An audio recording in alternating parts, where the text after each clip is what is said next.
Do you want me to lie to you? Do you? Do you want me to tell you everything's going to be all right?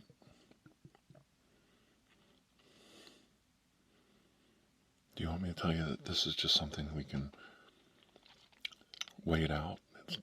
It's going to go away. Because I can't do that. This is something we have to face. This is something we have to work through. This is something we have to combat. It's not going away. It's something generationally that everyone faces.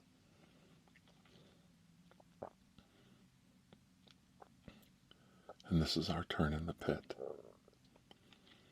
And we're going to have to climb our way out. And we're going to have to do it together, or we're going to succumb to it.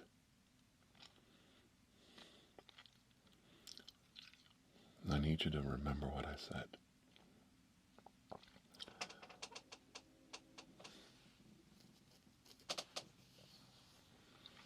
There's no running from this.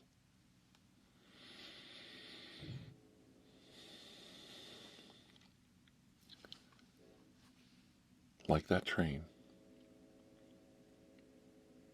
coming down the tracks.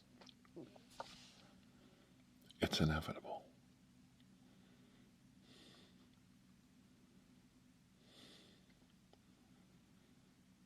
There's no outrunning it.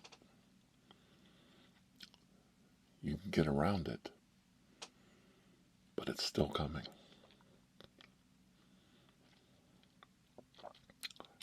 And what I'm talking about is hate.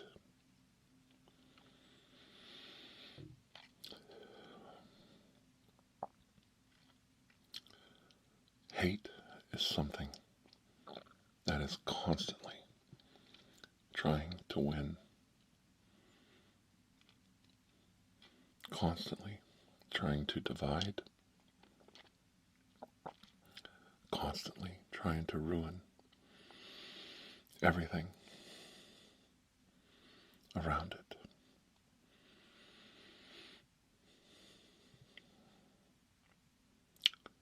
But there's one thing about hate you need to know.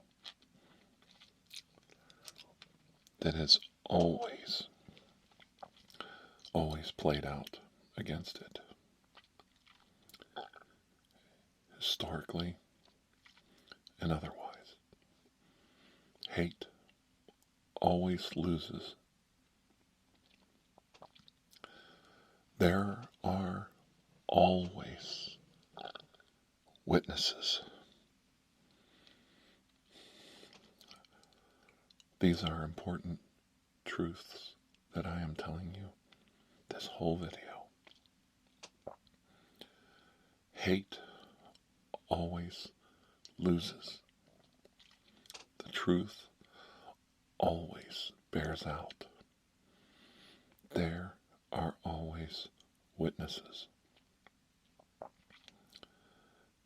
And the survivors, eventually, not at first always, but eventually, the survivors write the histories. And their words are powerful magic against the emotion of hate. Now remember what I said. The words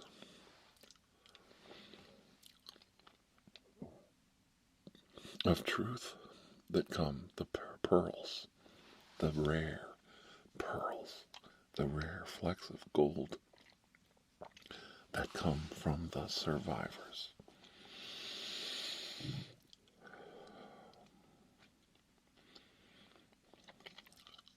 Are the cure to the hate that we see around us today. Now, I am not talking about one group or one system or one party here. I am talking about all of us. We are all guilty to giving into hate at this time. There is too much animosity, too much anger, too much frustration in the world for all of us, myself included, to ignore the fact that hate is not on the rise, that hate is not creeping into all aspects of our lives, and that hate is driving so many different movements in this world. And we're all guilty to a degree or one degree or another. We're all guilty of giving into it. And I think we all bear some blame in allowing its proliferation. It's generational. The people who derive pleasure from spreading hate in this world, they waited a very long time for this day to come. They had to wait until all of the greatest generation on the planet died off, till their voices were silenced by death. Nothing silenced that generation. No earthly cause could stop them from defending what they knew was the truth of the world around them. They were steadfast warriors, protecting us. They were the dogs, the guard dogs, at the gates of hell, protecting the flock from the wolves around us. They really were. But the current purveyors of hate that you hear on a daily basis, their voices were very quiet until they knew those that would oppose them openly were silenced by the only thing that could stop them, and that was death. They waited a long time for this day to come. And now they can openly say all those horrific things, those horrific ideas that they wanted to share all of these years, all of this time, being held back. They could say whatever they want. Use our own freedoms against us by saying it's freedom to speak openly and to share ideas. Even the ideas we don't like. And we all have to listen. We all have to accept that they're allowed to say whatever they want. But it extends past that to we can do whatever we want. Now that we're saying whatever we want to do whatever we want, and we want to rule. We don't want to govern. See, governing is working for the people who gave you the mandate to run the day-to-day events of the country you live in. That's governing. You represent your constituents, the people around you that gave you that mandate. But when you rule,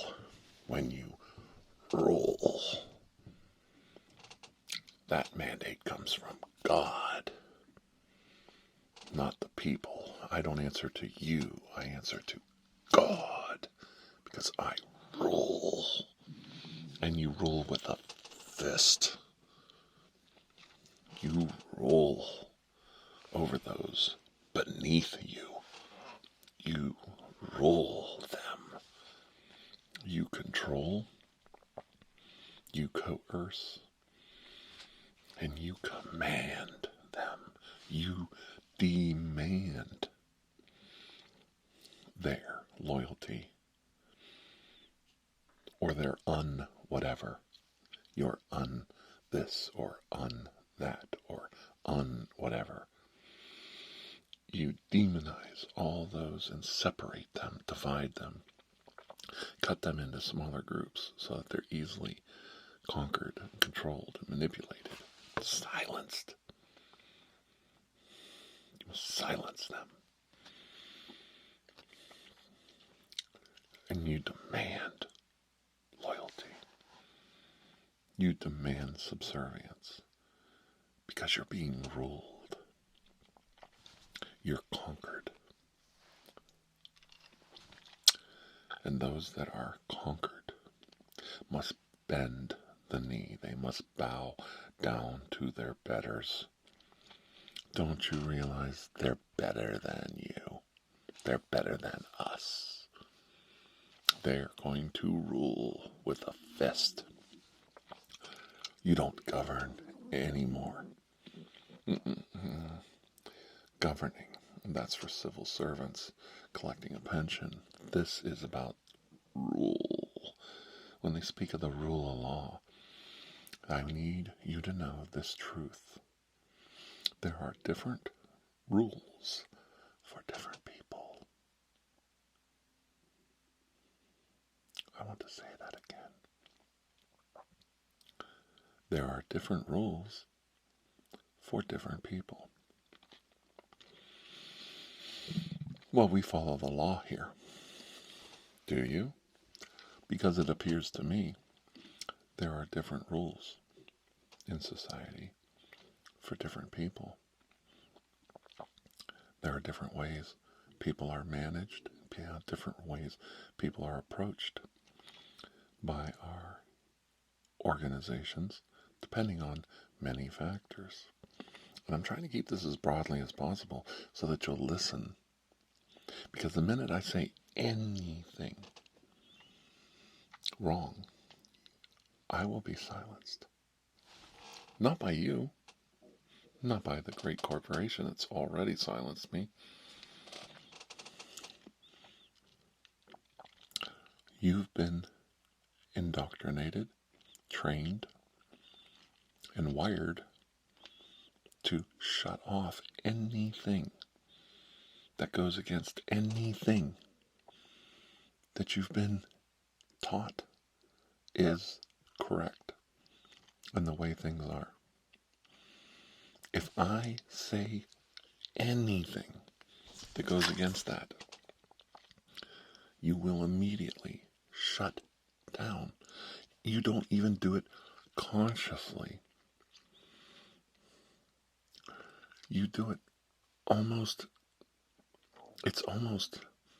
it's automatic. What is the word for breathing? We don't tell ourselves to breathe.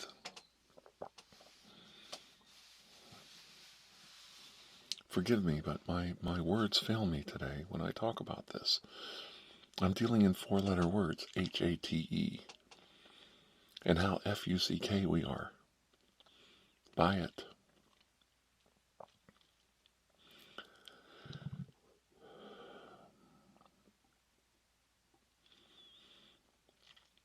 The minute you hear a divisive statement or a wrong statement, your mind clicks.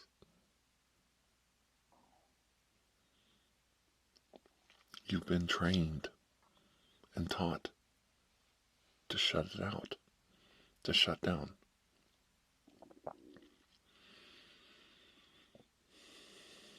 And I fear so much for you.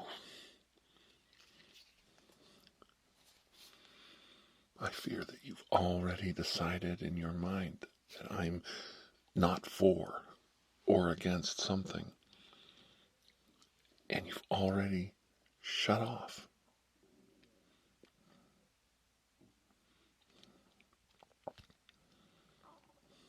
We're all guilty of it. I do it too. I don't want to hear propaganda and rhetoric. I don't want to hear it. I want to hear what's really going on. I want to know the truth of something. I want to hear what I need to hear. I need to read it, study it, find out.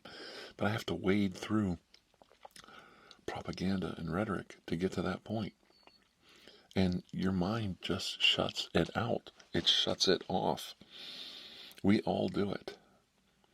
Listen to me. Listen to me. I do it too. I'm just like you. We all do it. And we have to stop doing that. It doesn't mean you have to listen to every idea and look at every side of every argument and every blah, blah, blah, blah. It just means that you know there is a point where you know you're being deceived. You know you're being misled. You know you're being, you just know. There are certain rights and certain ways of life, certain ways of living that should not be violated, shouldn't be lines that should not be crossed. And when people cross these lines, you know it's wrong. You know what you're being told is wrong on several levels, in several ways. You know the morality of the situation is wrong. Yet you will tell the person they've gone too far in their ideas. They've gone too far discussing it. They're upsetting you. And you don't like it. You're shutting off. You're shutting your ears. You're shutting down. You're not listening anymore. That's it. And I am so absolutely fed up with that. We all do it. We don't want to hear it. But it breaks my heart every time that it happens. It happened to me just today, just this very morning. I was trying to discuss something with someone I loved. Excuse me. And I hit the valve. I hit the shut-off valve. And that was the end of the discussion.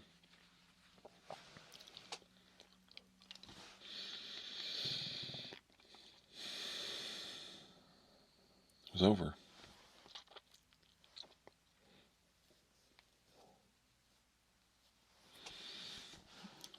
You just stop.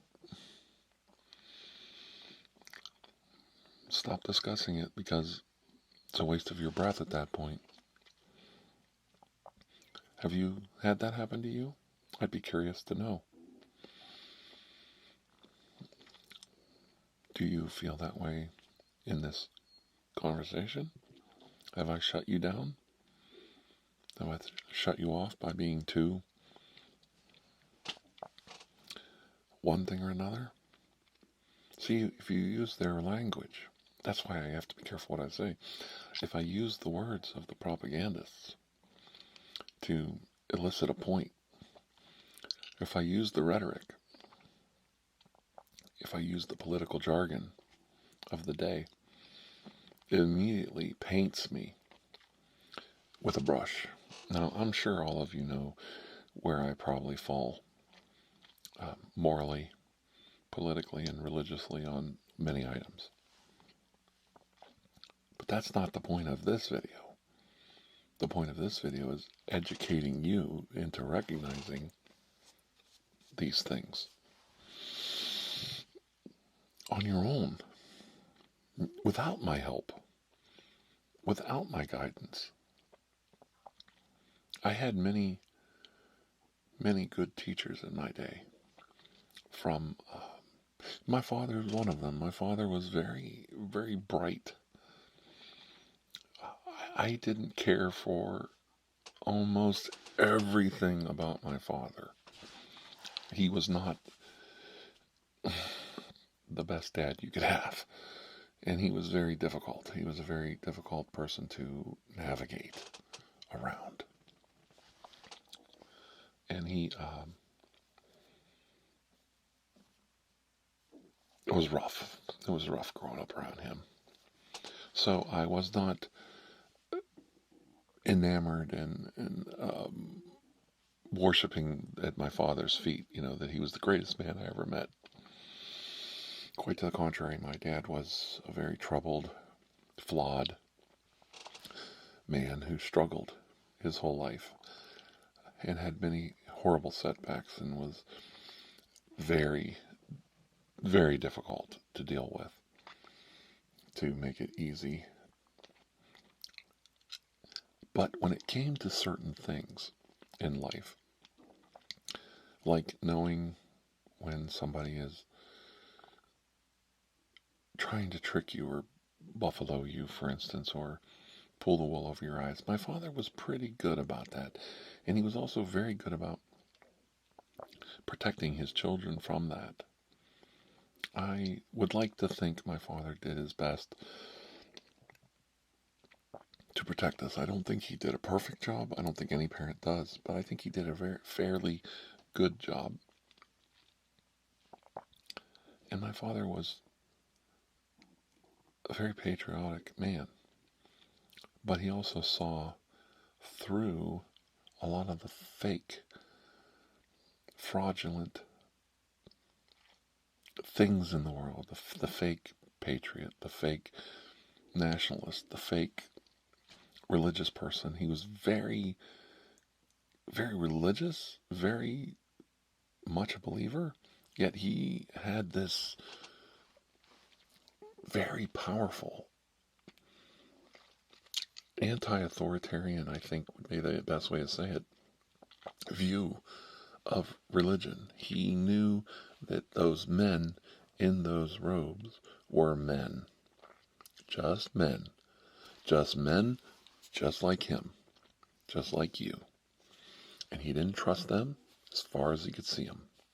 Now, we had ministers and religious people in our lives that my father did like and did accept them as friends and things like that, but that was very rare. He was very cautious,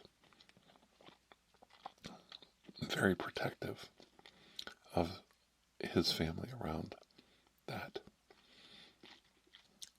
And that grew in me. And this isn't about religion. This is just trying to explain the kind of person he was. He understood that people in power want to rule over you. People who believe they are powerful want to run the world. They want to rule over us. They want to command authority and respect. And he saw that religion was a facet of that, where men commanded or thought they deserved more respect or dignity over the average person. And he was very good to teach all of us that. He taught me that. Whether my brothers feel the same way is another story, but I learned to be a skeptic from my father. My mother was not like that. My father was a skeptic. Whether he would fully admit it or not, he wasn't. I did not say he was an atheist or that he didn't believe. He firmly believed. But he was a skeptic. He knew to follow logic. He was a man who worked with blueprints his whole adult life. He knew the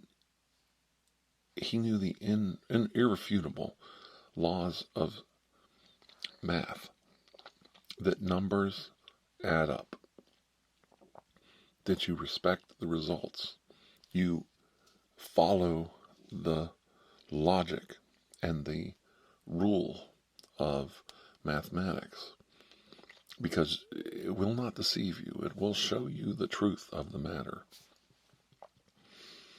And he was very intelligent, in mechanical reasoning and math skills and reading blueprints. And these are skills that I think he was able to put into other parts of his life. And he would have people that, through authority, tried to correct him on a mathematical blueprint problem, that this was this way or that way, or you're not looking at the object in the right way, you're twisting it, you're not looking at this in the three-dimensional way. And he was always borne out correct because he followed the math, he followed the blueprints, he followed the written word, and he followed what it said. If it said this, words mean what they say. Meaning, words have meaning. And he followed it, and he was always borne out correct. He was very well known, very well respected for being a highly intelligent man. But in the end of the day, not saying he wasn't intelligent, but at the end of the day, he would probably laugh at that, saying, well, I'm smart, but what really makes me smart is I'm smart enough to read and look at what I'm working on. And I followed a blueprint. You follow literally the directions. The directions start at number 1, and they go down through 10, 12, 15, till 20, till the end. You follow the directions, and then you're never wrong. And if you find errors, you can correct them. But normally there are none because it's already been worked out.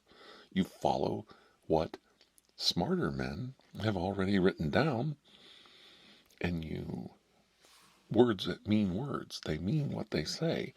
And values have values in math, and you follow it. And he saw that, and I think he applied that. It was a truth. It was a universal truth that he found in life. And I think he applied that to all aspects of his life. And he had a very healthy skepticism. And when I was young and I was reading things, I was a voracious reader, mostly of nonfiction. I loved reading religious texts. I read the Bible at a very young age. I don't know exactly, but I was probably 7 or 8 when I first read one of the modern English translations of the Bible. And I was very devout Christian at that time, a believer, and I wanted to learn more. I think I've told this story. I'm only using this as a teaching tool. I'm not slamming religion here. I'm just using this as a teaching tool to teach you about healthy skepticism and healthy looking at the world with open eyes. But I was in a Sunday school class, and I was questioning something that my teacher was saying. A very wise older man, a businessman, a very well-respected man in the community, but he, for whatever reason, felt like teaching young kids Sunday school, and he was a great guy. I thought he was a very nice man. He had kids of his own, and they were a little older than us, and I think he missed having, he liked working with the kids, the dad taking the kids to the baseball game and stuff like that. Once again, he was a businessman. He was very nice. He was very good to my family. He was a very nice man. None of those things were, there's nothing negative about him that I want to talk about, because there was nothing. But he said something to me that stuck with me my whole life. I asked him some questions. They were very interesting questions. Like one was, Jesus never sinned. And I go, well, okay. Well, what about the time he did this? What about the time he did that? Because I knew if I did those things that Jesus did, they would be considered a sin or a crime. He said, no, that wasn't a crime because he did it. And I kept questioning him because the morals weren't clicking with me.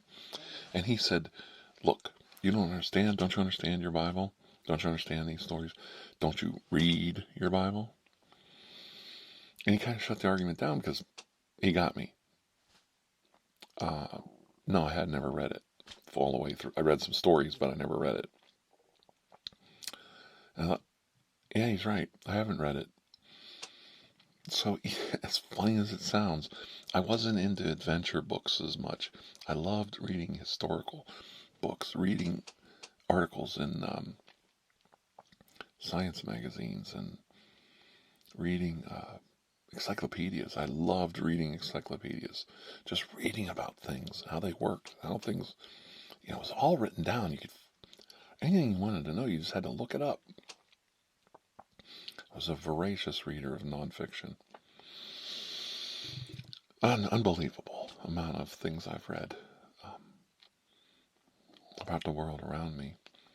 And now I was presented with this thick book of history. That's how it was presented to me, that this is the history of our people. Well, I'm a fool. I love history. I'm going to read this.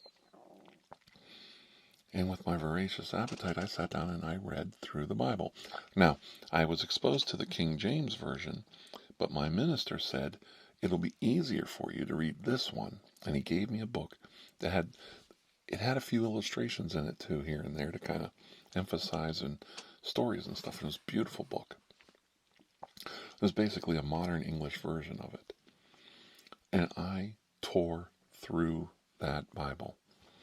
And when I got to the part where Joshua starts taking over from Moses and they start wiping out all the tribes, the Bible starts taking a very strange turn. Of course, there's other stories too. We'll just leave all that out. And there was a lot of genocide and murder in there that I wasn't being taught in church. The love thy neighbor part was kind of not in there through most of the book. And I get a lot of criticism for this, but I read the book and there was so much in it that if the teacher thought I had questions before, now I've got problems. Like, I actually have existential crisis at 8 years old. Reading through the Bible was probably not a good idea to expose a child to that. But this was the 70s, and hell, I saw The Exorcist when I was around that age probably, and The Omen, and Rosemary's Baby, and some other horrific movies like, let's see, what was that one? Hello, Mr. Goodbar. That was a good movie for a 7, 8, 9-year-old. There's just Waiting for Mr. Goodbar, I think was the name of the movie. Oh my, that's a barn burner there. And they shoot horses, don't they? That was another good movie. That was like a Saturday night movie. Yeah, Friday night movie. Let's just put it this way. Independent cinema of the 1970s. Bonnie and Clyde, for instance. The Wild Bunch. By the time I was 9 or 10, I had a healthy education that the stories of the Bible fit right into. And I thought, well, this is very historical because they ain't holding back on anything here. It's all right there. And I had a healthy dose of my father's skepticism to go with it, and I was shocked. And I started seeing the world around me in a very different light. And I started to feel alienated. I started to feel like I wasn't fitting in with the kumbaya crowd. And I never did again because I couldn't go back and pretend I hadn't seen all that. And I hadn't read all of that. And I investigated. I asked lots of questions. And I remember famously it culminated years later when I was about 13, 14. Maybe I was 14. But we went through confirmation, confirmed to become members of the church. I'm not sure what age I was, but around that. And I started to, they had the minister, the same guy was our confirmation teacher, and he had such good intentions. I need you to know, I'm not mocking this man at all. This man had way better things to do on a Saturday afternoon than teaching a group of teenagers that really didn't want to be there confirmation class that they were basically being forced to do to join the church. It was just a more formal thing, and he earnestly was putting his heart into it. But for some reason, everything he did had the opposite effect on a young child like me, because he brought the minister in. He had a guest speaker, and he brought the minister in. I'll never forget this, and I've told this story. And this might surprise you. Well, what's this have to do with hate? Well, it's all connected. And the minister sat there, and even at that age, I was cornering him with questions that have really tough answers. And finally, like, why is this happening in the world, and why did this happen in the Bible, and how does this rectify, and how does this all work together? And finally, with his eyes looking down at the table, frustrated, and this man had a lot of frustrating things in his own life, so I don't want you to think he was a bad person, but he finally just come out with it and said, look, this is the bottom line. I'll never forget this story. And my eyes must have been as big as saucers, because I couldn't believe he did this. This is the first minister. It was not the last one. So I'm not telling you this because I'm some kind of a horrible person. This is personal experience I'm telling you. This was the first, but not the last, minister to do this with me. Minister, priest, holy religious person. Ordained, went to seminary, got his degree, 4-year degree, everything. This isn't just some guy, some religious guy. This was the boss of the church. The head kahuna, the man talking to the man upstairs, said, look, here's the bottom line.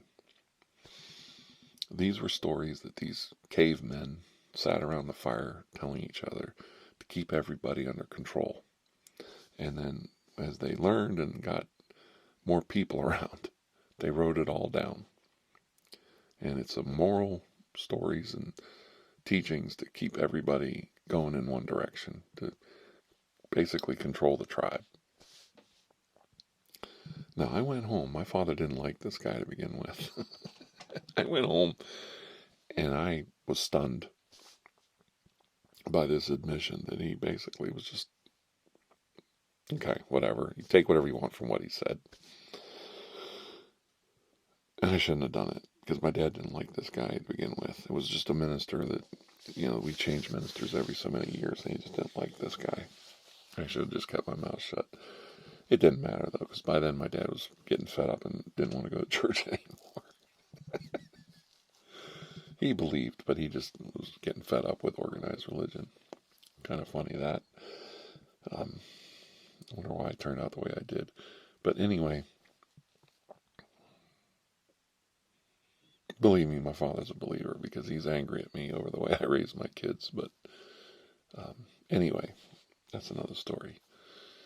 But anyway, I told my father what the minister said. I said, I couldn't believe it. Like, this is an admission. He's just basically saying, it's all just, whatever you want to call it. Not here to mock it. That's just what he said. He's like, he looked at me in his eyes, and he had so much anger, but I was looking into him. Do you know how you're looking into a person? You're looking right into them.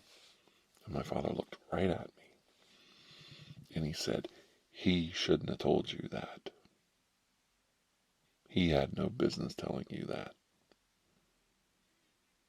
But my father didn't say he lied.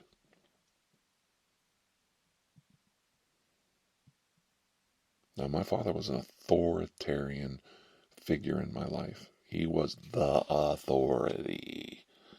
And he ruled over us when we were under his authority and under his thumb. He was my father. And he was God on earth, for lack of a better term. And here is the number one authority that I fear with my whole existence in this life to this point, no man terrified me more than my father. And he stood there in front of me and said, he shouldn't have said that to you. He had no business telling you that.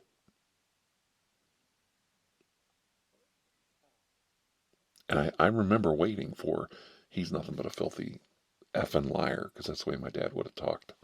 Stupid effing this, that, blah, blah, blah, blah. Colorful language, you know. Dagnummit blowout. He didn't say anything. I don't know if he realized. I don't know if I told him this story today. He's pretty sharp, even today at 80. I think he's 83.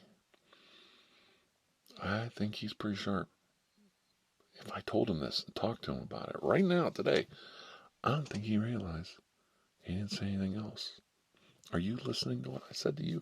Are you out there right now listening to me? Are you realizing what I'm talking about?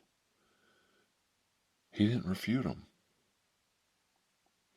I just had this authority figure tell me something.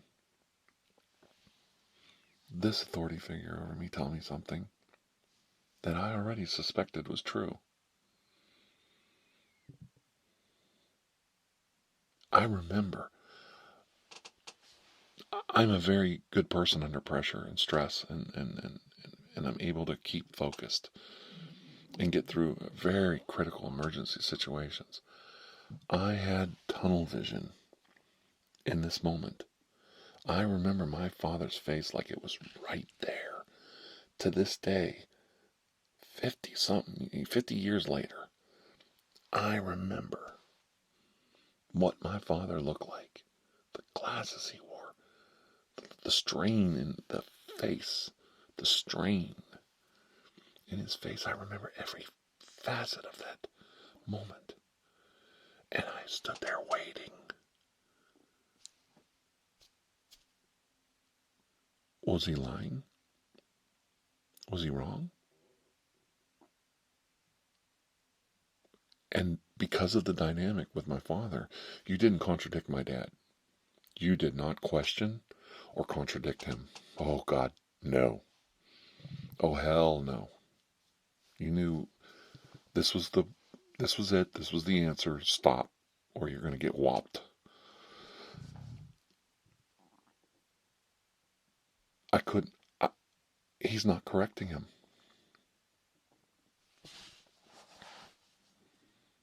I wasn't mistaken. I have questioned him on this in the past. He didn't correct him then either. And he knew exactly what I was talking about. He got into it with me later in life about something, and I said, well, remember this and remember that. He still didn't correct it. Because he knew. They know.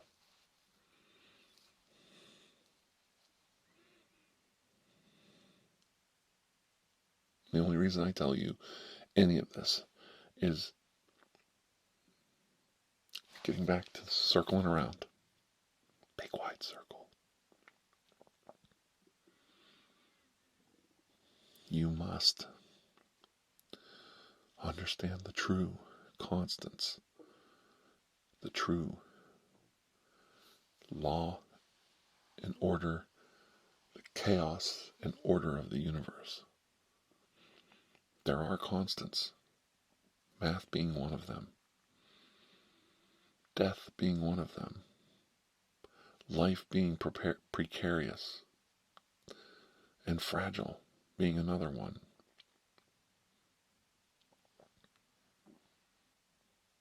And not much in between. There's always going to be hate.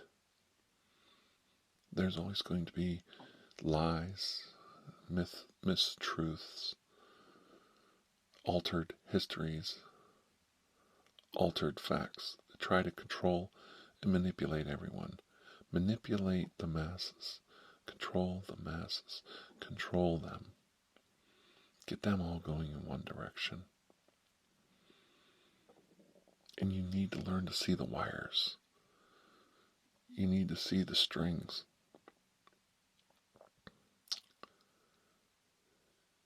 It's okay to be a loving, caring, questioning, satirical skeptic. You can still believe anything you want to believe. I'll never take that away from anyone. I raise my own children to believe what they want to believe. Be their own human, be their own person. I showed them everything, and I left it at that. And I lovingly am proud of all three of them. They all have their own path to take in life, and I will not dictate that path. They go on their own path, and I will not let anybody else dictate that path. I'm their father. If I don't dictate it, they're not doing it either. They'll figure it out. They've done very well. And I couldn't be more proud of all three of my children and their spouses. They have wonderful, wonderful partners and wonderful, wonderful spouses.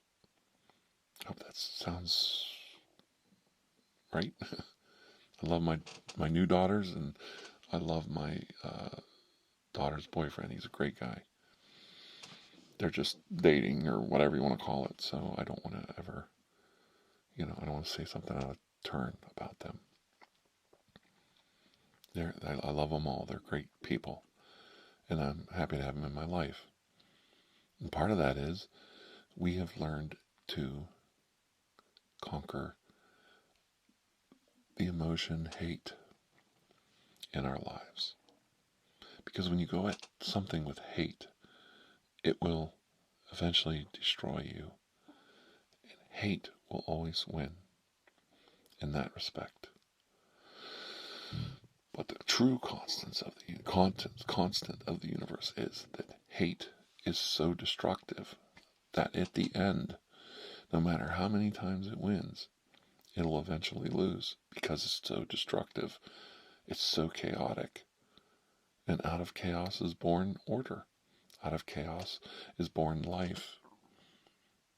Out of chaos is born love and hope. So you see, the earth is constantly, has always been, constantly trying to kill us.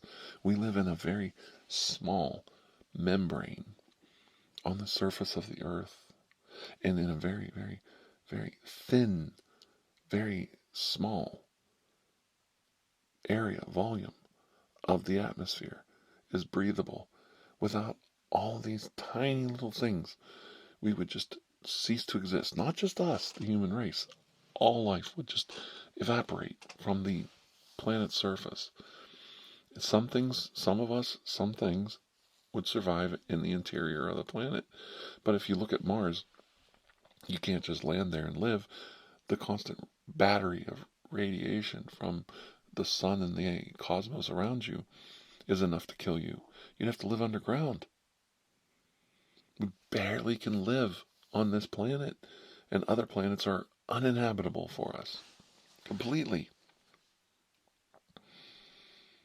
We can't even penetrate the atmosphere of the planet of Venus. We couldn't live long term on Mars. It's just, there's just very few places for us to go. But there is order. We have order out of chaos, out of hate. The hate, the destructiveness, the evil that's all around us. We put these words on it, but at the end of the day, it's destructive. It pulverizes the rock. It pulverizes everything around it. Hate does this. But out of the granular, crushed rock comes the soil. And through the soil springs life. Order out of chaos. Hate will always, eventually lose. There will come a time when the hate has eaten up all around it, and it will die out. The locust swarms and voraciously kills everything. It's nature. It's just a natural thing. But the storm, the hurricane, the locust, the flood, the tornado, it comes and it voraciously eats and destroys everything in front of it. But out of it, out of the silence of it passing, out of the silence of it dying away, out of the silence of it dissipating, because it's consumed everything to the point where it just doesn't exist,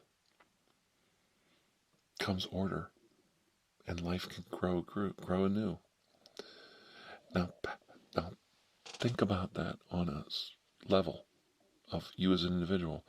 All this hate that is being spread around you, all this ugly, putrid anger and hate that is being spread around you constantly and consistently, is eating up everything around it, destroying everything. You can say it's not. You can say that they're taking us back to the good old days, or they're making us great again, or they're fixing things that should have been fixed a long time ago, or they're finally balancing the scales. But at the end of the day, you know they're hurting people. You know that they're harming people's ways of lives. You know that they're killing people. You know they're starving children, and they're threatening to put the homeless to death.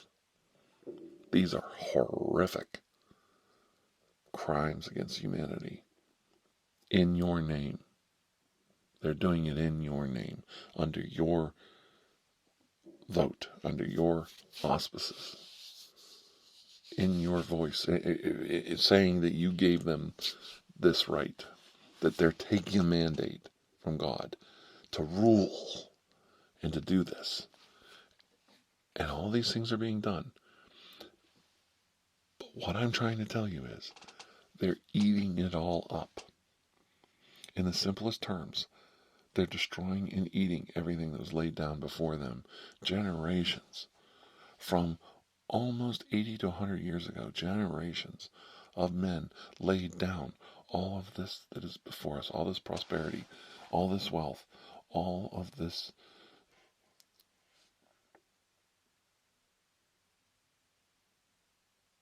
world that we take for granted.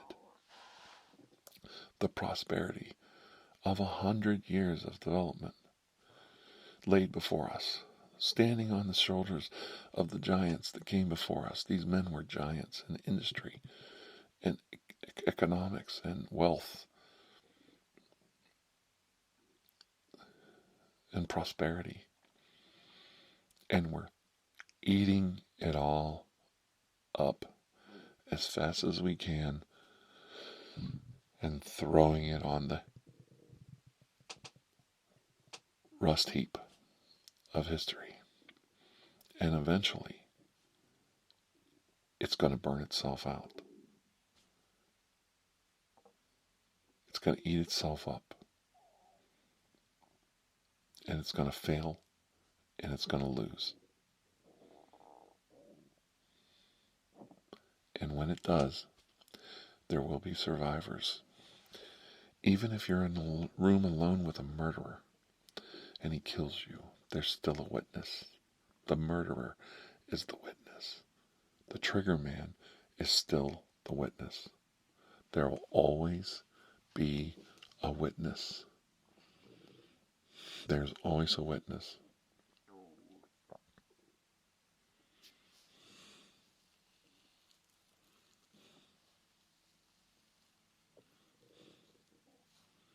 There's always a witness.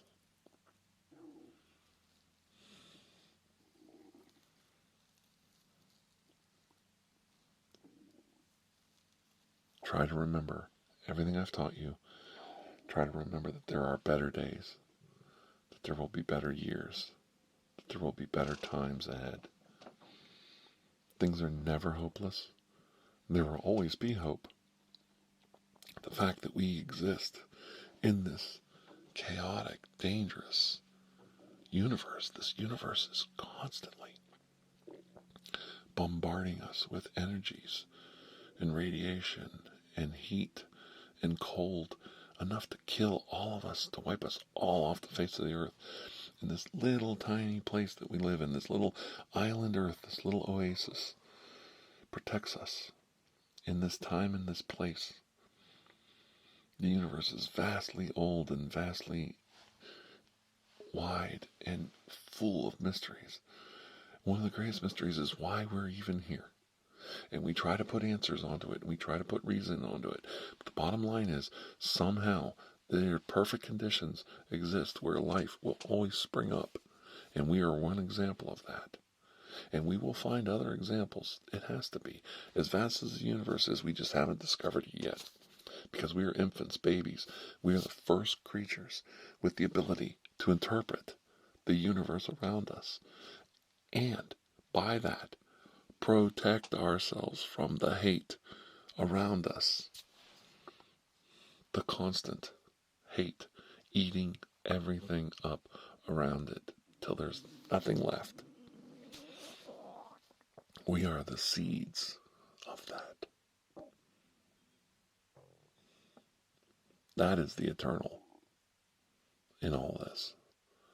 This is the part of the equation mathematically that proves that I am correct.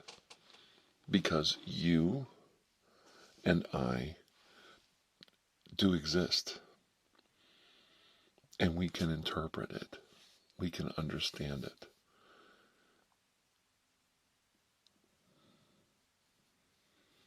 We are the order.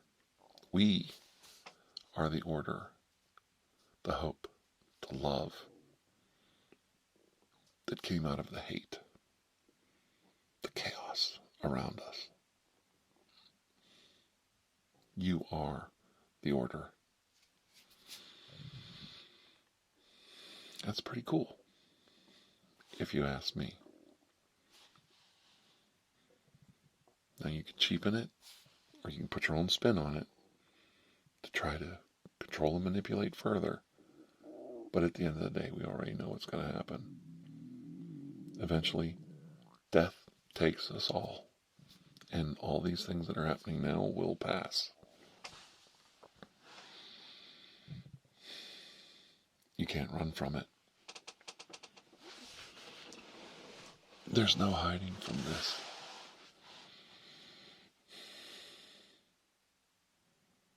It's not going to go away. We have to face this. You have to face this. What's going on right now, we all have to face it. We've all got to go through it. But I assure you, from all I've read, there will be a better day. There's always going to be survivors. There's always going to be a witness. There's always going to be a better day, a future. And it's important that you remember these things because they'll need you then. They'll need people like you with open minds and open hearts, willing to help, teach, and learn. There's angels on the planet. There are. They're all around you. They're the ones keeping all of us alive on a regular basis. You see them every day. They're people just like you and me, who've chose life and chose love almost always over their own benefit, over their own potential.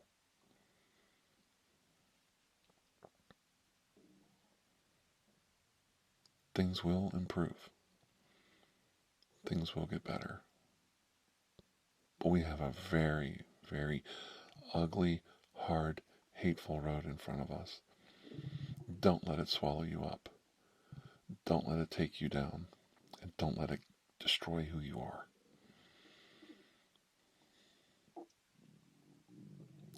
If you've stayed this long, I am so happy to be a part of your life and to have done this for you. And if you find it a little too much or upsetting, I am sorry. But I hope I've taught you something, and I hope I've helped. And I need you to know that I will always be here to help you. That's the mandate that I offered to you. And I always will. And if my help is not always a good pill and an easy pill to swallow, I apologize for that. But like I said at the beginning, do you want me to lie to you? Do you want me to lie to you? If I'm wrong, I'm wrong. But this is how I see it. And I didn't lie to you. I told you the truth. Now, you could say that's subjective. That's your truth. That's the way you see the world. Okay? But I did tell you.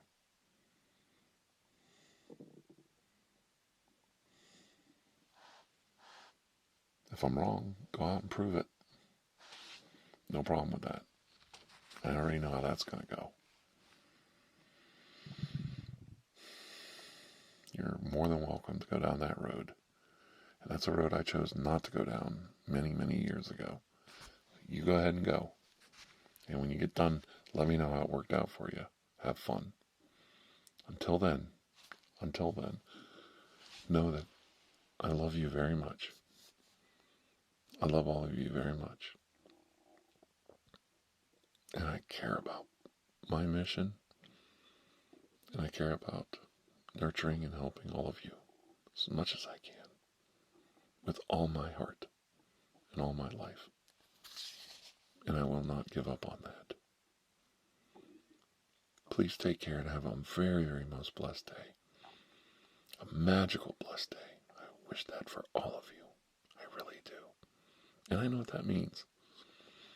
I wish there was fairy dust just sprinkled all over you and you're the happiest person in life and have a wonderful day. And I wish that on all of you. I really do. Wouldn't that be a great place to live? Even if it's just in our mind.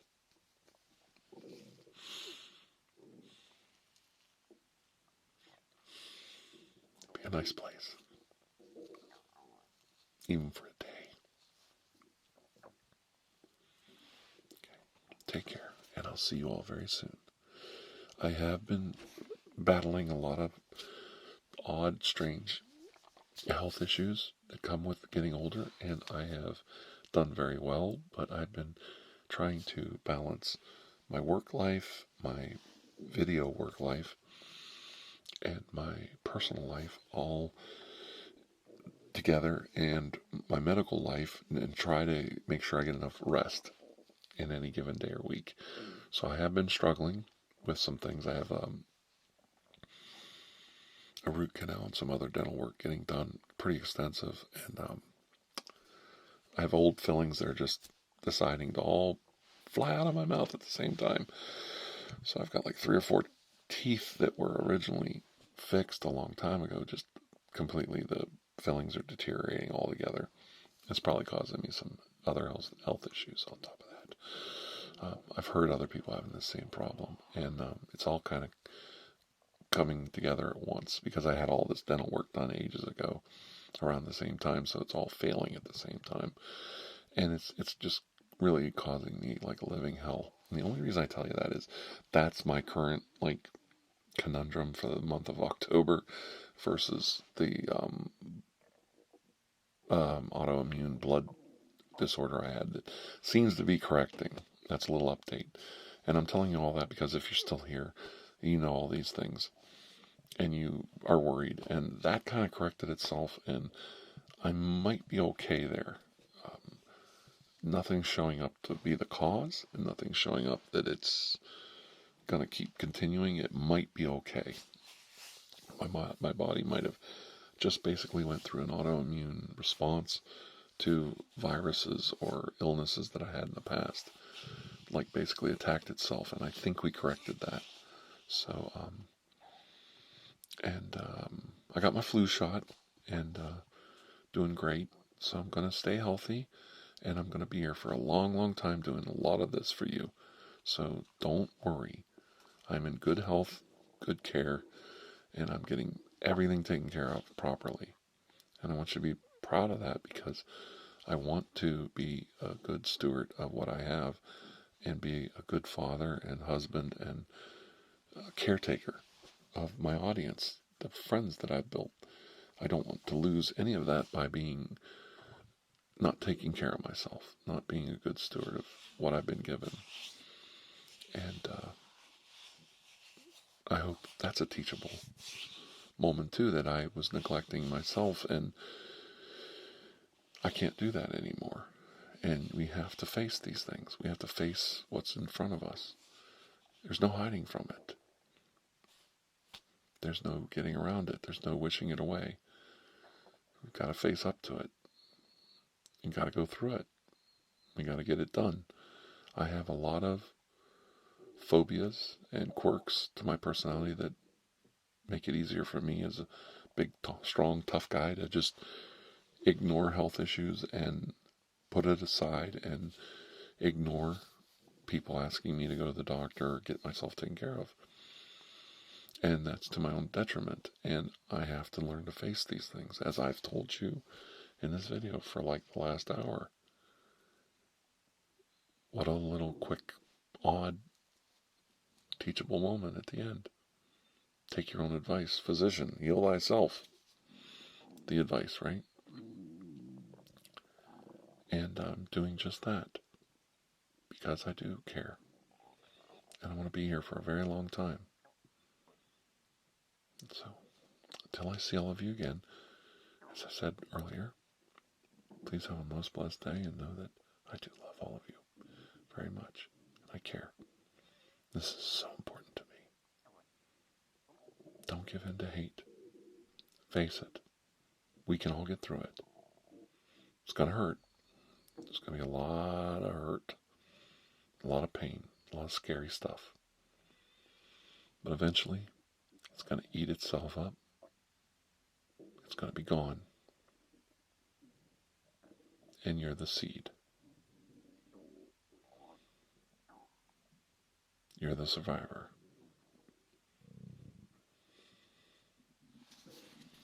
Hate will eventually always lose.